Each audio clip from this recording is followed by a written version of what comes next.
When I say marketing, what comes to mind? Some business owners see it as the ticket to growing their business, and others think of things like manipulation, creepy ads, intrusive pop-ups, and videos on autoplay with the volume turned all the way up covering your content. Being in the marketing industry, I know we as marketers have a bad rap about being deceitful. And actually, for many of my competitors, it's completely warranted. I'm ashamed to be grouped in with them. But there is a way to ethically market your business without feeling like you need to take a shower after you launch your strategies and tactics, or having to apologize to friends and families because someone was complaining about your company. And that's what we're going to talk about today: how to ethically market your business for growth and leads, and most importantly, happy customers.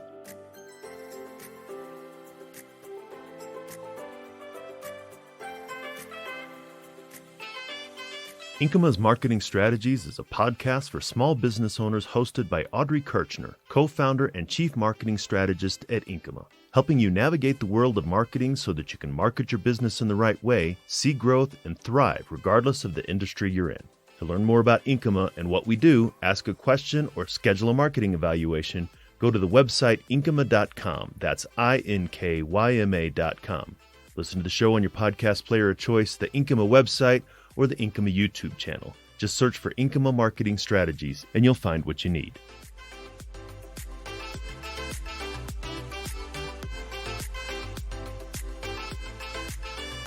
So let's do a little bit of housekeeping stuff first before we dive into the content. As always, there are lots of links that are going to be in the show notes. So if I talk about products or services that I mention or other episodes, the links are going to be in the show notes. I might even put some extra stuff that I don't even remember to talk about into the show notes. So the show notes have a lot of good stuff in it, including a rough transcript of this episode. So if there's something you want to just go back and go over, pardon our grammar, but we're really just trying to make sure that the information is there the way that you need it to be. So in this episode and in many of our episodes, I talk about product and services that we use, that we recommend. And for many of those, many of them, we are affiliate partners with those companies. So those are our affiliate links that are listed in the show notes. Please consider using our links if you want to sign up for those product or services, if they make sense for you. We do get a small commission, so think of it as a way of saying thanks for creating all this great free content for you. Now let's talk about ethical marketing. I'm going to sum this up and then go into detail, but first, the golden rule of ethical marketing: market to others as you would like to be marketed to. All of us business owners, we're consumers too. We buy things, we need services, we need to work with other companies, and so we don't like it when they do unethical things to try to get our business. So we shouldn't be doing that with our businesses either. And so the way I like to think about it is, listen, I know I don't like these things, so I'm not going to do them. So let's pay it forward in a good way. Let's show other companies how businesses should be marketed, how they should do things. And surprisingly, I'm going to talk about certain tactics aren't off limits. It's really about how you use them. So let's talk a little bit about what not to do. And then later in the show, I'm going to talk to you about the unethical ways certain tactics are used and the ethical way to use those tactics. I'm going to kind of go through the big major ones that are usually the stumbling block for most businesses. Okay, so my first don't. Don't treat people like they're stupid, and don't deliberately try to confuse them. You'll see a lot of website content out there. It's got jargon and stuff in there. And sometimes I think these companies legitimately are not trying to confuse you. It's just they're so deep in their head about the way things work on their side that they forget to bring it back up to a more simplistic level to talk to their customers. Those aren't the people I'm talking to. They do need to change their language, but it's not that they're doing it on purpose. No, I'm talking to those in sales and marketing and owners that try to either be self-important or make their product or service or business look more important by throwing industry jargon at potential customers to make their products feel better than they are. And also to make them feel like they don't understand how the industry works, so that they have to rely on the person in front of them to tell them the right things to do, right? In this day and age of Google, we as consumers can research anything, get great information, and have at least a cursory level of knowledge about any product, service, or industry that we choose to. So we don't need businesses treating us like we're stupid or deliberately trying to confuse us to get us to trust them. This tactic, right? This tactic of confusing and diverting doesn't work anymore. What happens is when you do something like that, people actually back away from confusion because we can research and find simpler things. And there's 9 people pretty much doing the same thing that each business does, is we can go, no, you're confusing me. This is going to take me too long to figure out with you. I'm going to go find something simpler. That's how our mindsets work these days. So when you create confusion, people back away, which creates a longer sales cycle, which nobody wants. And they actually, if they do wind up buying, they wind up buying less. Okay, I kind of want this. I'm not sure about the company. Let me buy something less. Let me buy the base model to see if it's what I want. So, moral of the story is don't overcomplicate things and don't try to confuse people. Keep things simple. It makes you more reliable, trustworthy, and you get bigger sales that close faster because of that. Okay, my second don't. Don't take advantage of ignorance and or age. So ignorance really just means they don't know. They haven't done their research. And it could very well be because they weren't shopping for it. And then age is a big one. We hear about it all the time. People taking advantage of the young and of course the much older population, kind of actually going after them. Let me give you an example of this ignorance and age manipulation, right? Trying to take advantage of that. My son recently had to buy a new car and he got his first apartment. This all happened when he turned 20. It all happened in the span of 2 to 3 weeks. And what we did was we said, okay, you need to get your insurance policy separate from ours, and you're going to need renter's insurance. So call our insurance agent, which at the time I trusted, and get them to set you up. I was hoping that they were going to take care of him. So when he contacted them, yes, they pulled his policy over for the car, and then they did give him renter's insurance. But at the exact same time, they talked him into and manipulated his ignorance to get him to buy life insurance. He doesn't need life insurance. He doesn't own anything. And the tactic that they used, they said, if you don't do it now when you're 19, it's going to be too expensive or you may not be able to get it in the future, which is completely untrue. He won't be costed out of the market. He was given bad advice and he was pressured into it. So he came home not only with car insurance policy, a renter's insurance policy, he came with life, which really upset me and his father. And so we told him, go back, get it canceled. They're actually putting him through this runaround about getting it canceled, but we're going to get that taken care of. And the short-sightedness of this example is that, yeah, they may have gotten that policy. They may have gotten away with it with somebody else. But for us, they're losing the policy. They're going to lose all of our policies in the future because as soon as I can get away, I'm going to. And I am not going to refer them. And I am part of a lot of networking groups. As a business owner, as a marketer, I know the value of network marketing. And so everybody that I know and trust is going to hear my story because what I don't want to happen to them or their family is what happened to mine. And that's what I'm talking about, paying it forward. When I have a great company, I scream from the rooftops for everybody to use them because I want them to have a good experience. And similar to companies that are not so good, I make sure everybody avoids them as well. Okay, my next don't. Don't offer something that does not exist. Don't do any bait and switches, right? Car dealerships in the past and now, the not so great ones, are notorious for this, and they have been doing it for years. It used to be before the internet, they would put their best cars in the newspaper with the prices and that kind of stuff, and you would go over to the dealership and you go, I want that one. And they go, oh, I'm sorry, that one already sold.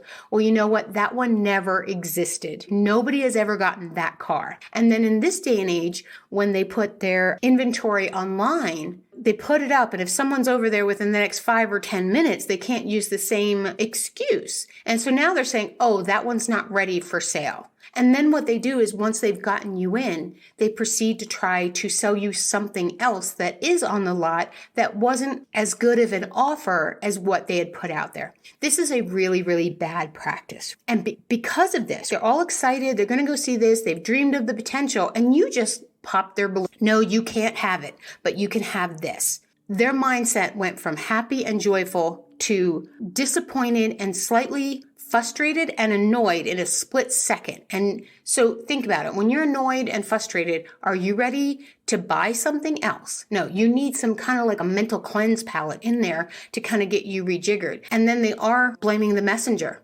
So you're the person that told them you had this. You're the person that told them you don't have this. Why are they going to want to buy it from you? And that's what you get back into that cycle of no trust, longer sales cycle, and probably going to either leave, or if they buy something, it's going to be a lot less than what you anticipated. So for this, if you have good products and services, you don't have to cave to that pressure of offering something that doesn't exist, right? With good products and services, all you need are really, really good awareness campaigns, and the people that want those things will absolutely come. And if you give them what they're looking for, they're going to leave happy. If you feel like the pressure is too much to offer something that you don't have, ask yourself, why don't I have it? And do I need to replace, update, change, or modify my existing product or services so that I have something desirable enough to get people to come in for exactly what they were looking for? That's the way you have to look at things.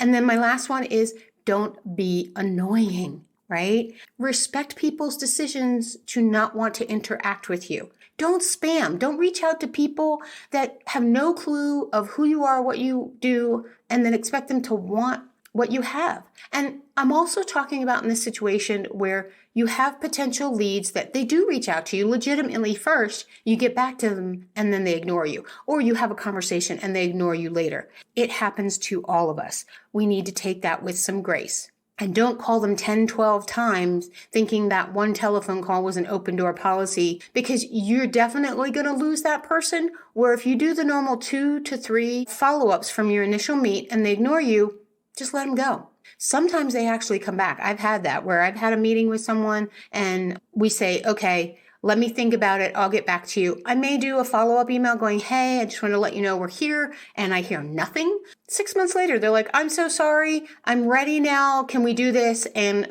things move forward. But if I had annoyed the crap out of them, there is no way they would have come back to me in 6 months. You got to give people space and room. We are all busy. Stuff happens. So again, don't think that by constantly pressuring and staying in someone's face that you're actually making it easier for you to get the sale. You're actually doing the opposite.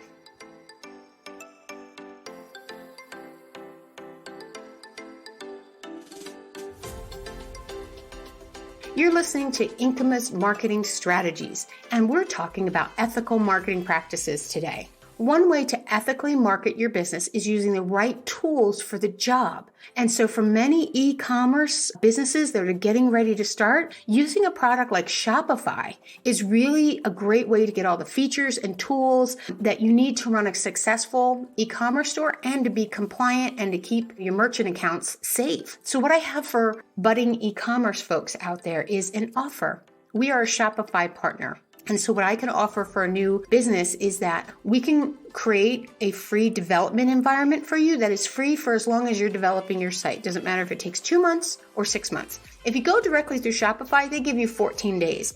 And 14 days is not long enough to get any e-commerce site up and running. So if you want to talk about using our free development environment through our partnership, schedule a time to talk to me. You can either go to the website, inkyma.com, inkyma.com, or there's a link in the show notes to our scheduler as well. Schedule a consultation. Let's talk about your e-commerce business and see if it's a good fit for our development environment. So hopefully you'll take advantage of that offer.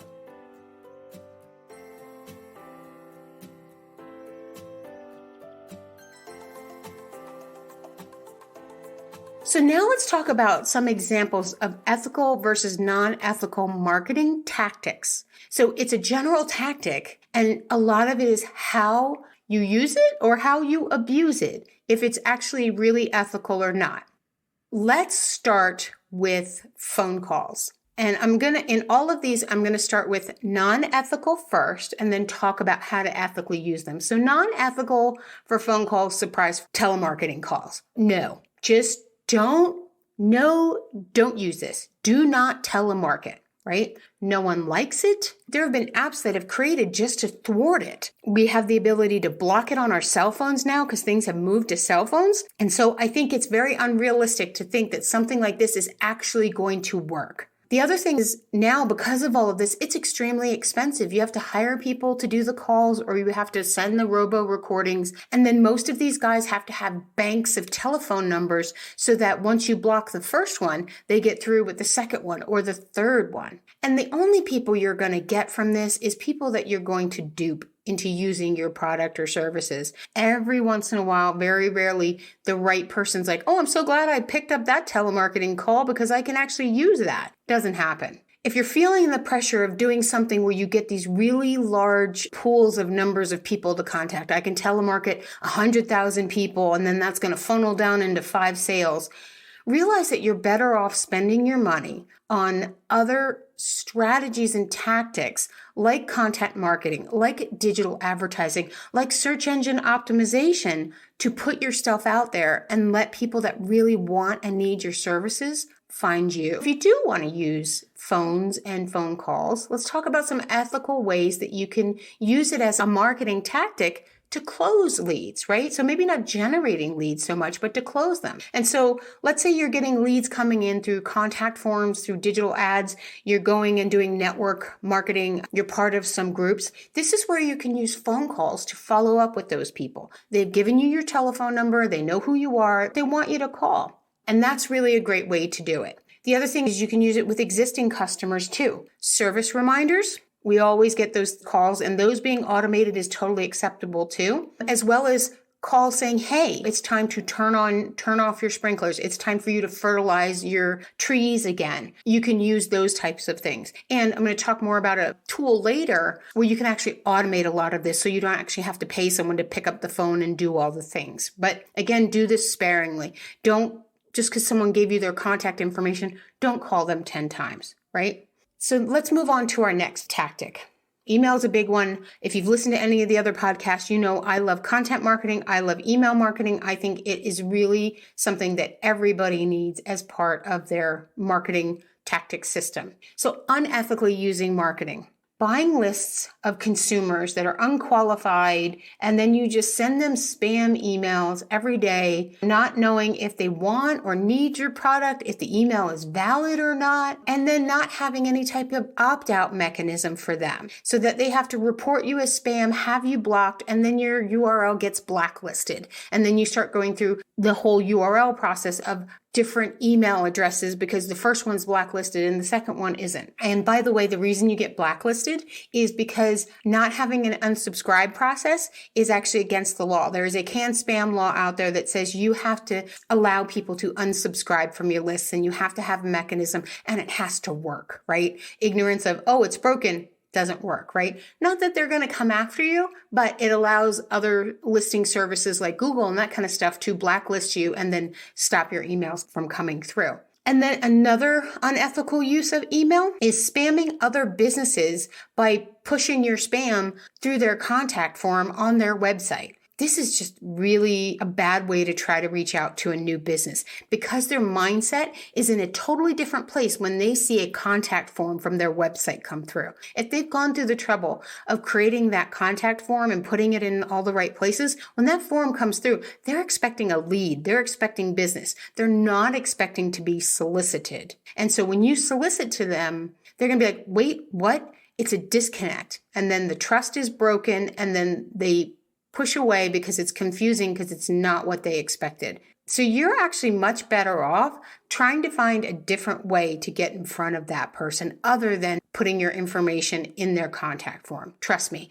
I've had so many conversations with clients about why am I getting this through my contact form? How do we stop the spam? I probably had more of those conversations than I have about anything else, and it's still not something that we can solve. So let's talk about ethical email marketing. So ask potential customers to sign up for your email communications. Ask them to opt in. You can do that on your website. You can do that if you meet them in person. Say, hey, I want to add you to my newsletter. I think our content would be really good for you. Sure, I'd love it. If you go to trade shows, remember that big fishbowl of business cards that you collect? If they're going to put in for a drawing, make sure they understand you're going to be put in for a drawing and we're going to sign you up for our email newsletter. They may still unsubscribe at some point, but it's completely different than you just spamming them. And then this way, you have the ability to have that warm connection turn into an even warmer connection. So make sure you're using an email system like MailChimp or Constant Contact to send emails. They automatically have unsubscribe in place. Their whole systems are set up to make sure that you are legally compliant with all the email and GDPR and local laws pertaining to email. They help you stay compliant, which I think is great. And then if someone does opt out, they manage that on your behalf automatically. That's part of the service. So all of your unsubscribes never get resubscribed and all that other good stuff. So I highly recommend that you use a system like that. There are links in the show notes to both MailChimp and Constant Contact. Those are the two that we're partnered with and that we really like. The other ethical thing I want to talk about is list buying. I think it's okay to buy lists, but with caveats around it. Certainly B2B lists and then some consumer lists, right? Make sure you're buying from a reputable source and also make sure that they're highly targeted. This is the difference. I'm not saying go out and buy a list of 100,000 email addresses of people around the United States and there's no qualifiers around it. That is useless. What I'm saying is, let me give you an example. So for B2B, let's say that your service or product works really, really well for real estate agents, and you want to target specifically real estate agents in the state of Utah. You can buy a list of licensed real estate agents in Utah. Let's say you only want to do one county in Utah. Let's say you're a local business in Utah and you only want real estate agents in your county. You can buy that list and then emailing them, doing a sales funnel or doing an introductory email saying, hey, we're a service business in your area, and offer them something free. Don't ask them to buy anything, but just say, hey, we'd love to connect. I have this free thing I'd love to give to you. How about let's get a cup of coffee? You're not asking them for anything. All you're doing is you're trying to connect with them. So that's the way I recommend to do it. The other thing is with consumers, you have to see if there is something out there that is a group of like-minded consumers or in a specific category. I'm talking about people that are coffee lovers, people that do CrossFit, people that run marathons. If you can get a list of someone that is in your target audience down to that specificity and hopefully even in a geographic location, then that is worth buying. Now, let me give you a tip about buying. When you buy the list, I really, really strongly suggest that you scrub it before you upload it to your CRM. Here's why. The list may not be pristine. There may be a lot of crap in it. I've gotten good lists. I've purchased bad lists. All of them get scrubbed so that you're only uploading good, valid email addresses. Because if you try to upload the crap to your CRM system along with the good, they're going to flag you and then make you re-authenticate everybody, which is a pain. So the product that we actually use for all of our lists that we do with all of our clients is a product called Zero Bounce. And you upload your list, they scrub it, and they actually give you separate CSV files that you can then upload to your system. There's a link in the show notes to Zero Bounce as well. And you only pay for what you're using. So it's not like a monthly subscription, which I think is really cool. Okay, next tactic, text messaging. This is the kind of the new kid on the block. Not really, but we can use it now because most people have unlimited text messaging. And unfortunately, on the unethical side, the same thing happens is where we're now getting all this text spam, which is really annoying, and that nobody ever trusts or anything because you don't know where it's coming from. These links come through. It's just bad. So no weird spammy messages with links. So let's talk about the ethical side of texting, right? This is where you can do really cool things like appointment reminders, event notifications, follows up to conversations to engage people that have wanted to engage with you first. So they may have filled out a contact form, and on that form you ask for their cell number, and then you could do it manually. Or there are systems out there like Hatch where they will automate the process of phone calls, text messages, and emails. I like this as a companion product to your normal CRM system like your MailChimp or your Constant Contact. Because if they do reach out, you can send them a text message saying, hey, Amber from so-and-so company, we got your message. So glad you reached out. And then depending on what they chose, maybe you had 4 or 5 things, you can say, we'd love to schedule time to talk to you about what you chose. Let us know when a good time to reach out to you is. And then they'll respond back. If they're one of those looky-loos where they filled it out and they ignore you, great, no skin off your back. You didn't spend any personal time. Hatch took care of it for you. You can do the same thing within a phone call, right? Returning that. or getting an email sent, or you can have all three sent, right? Because sometimes people, you don't know what their contact preference is. They may be phone people, text people, or email people where you get the fastest response. But again, do this sparingly, have 1 to 2 follow-ups, and leave it at that. And then the last one I'm going to talk to you about is offers, right? Giving people offers. This is usually where a lot of companies will fall down. Unethical offers, right? Putting something in an ad that doesn't exist, and then when that person calls or shows up, you sell them something else. I was talking about that before. This is where that applies. Don't try to sell them something that they don't need. You can always offer something. Don't pressure them. It's not going to be in your best interest or their best interest. So let's talk about ethical offers. That's why I included this here again, because sometimes I think what we consider an ethical offer, some people get a little squirrely about. And it's really using language to suggest what and how they should buy, and then a promotion to incentivize them or to create urgency. So limited time offers. It just means that the offer is good and it's valid and you're prepared to honor it, but only for a small time. The caution with this one is if you set it for a month, don't run the exact same thing again the next month, because the sense of urgency is lost and a little bit of the trust is broken. They're offering this all the time. They're just saying it's a month. That starts to break the trust. Exclusive offers for members. These are great. Sign up for our newsletter and get offers that only apply to our newsletter members or to our customers or something like that. Just make sure that is the only place you have it. Again, don't break that trust. And the same thing with free shipping over $75, buy one, get one free. When you're doing all of those, if you're doing e-commerce or if it's mostly automated with like coupon codes, test the system and make sure it works. Because if it's broken, that breaks trust and they think you're spammy, they think you're schemy, when in reality, your system just broke, right? You could be highly ethical and you could have a bug in your system, but they're not going to give you that benefit of the doubt if they're a brand new customer. All right. So now we're going to talk about taking action with this knowledge, and taking action today, it's pretty simple. It's a simple one. So after you've listened to this, I hope you've said to yourself, I don't do those things. Great. You are covered. You're good to go. You can feel confident in your marketing. But if you do know a business owner that's kind of living in that gray area a little bit, or is definitely on the dark side of marketing, please forward this to them. That would be your action step, right?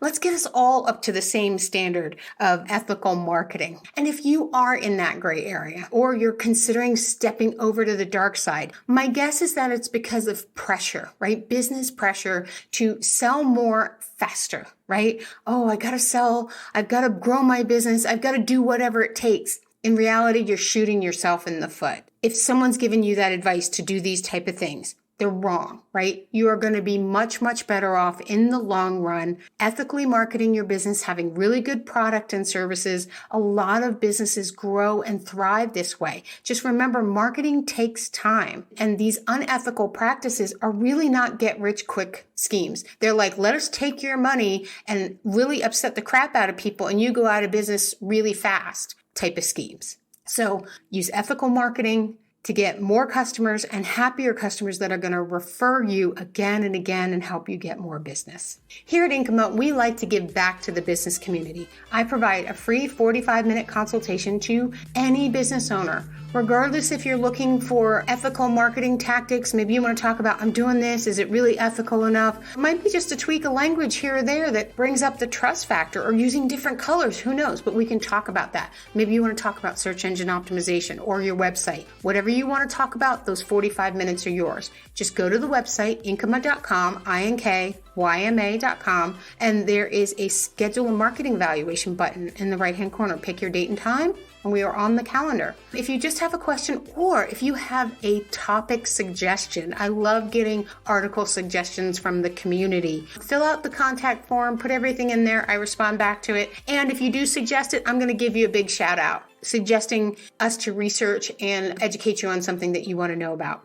So hopefully you found this episode confirming, educational, and enlightening. Please share it if you know someone who needs it. Our goal is to help the entire business community grow and thrive. Thanks for listening, and have an amazing day.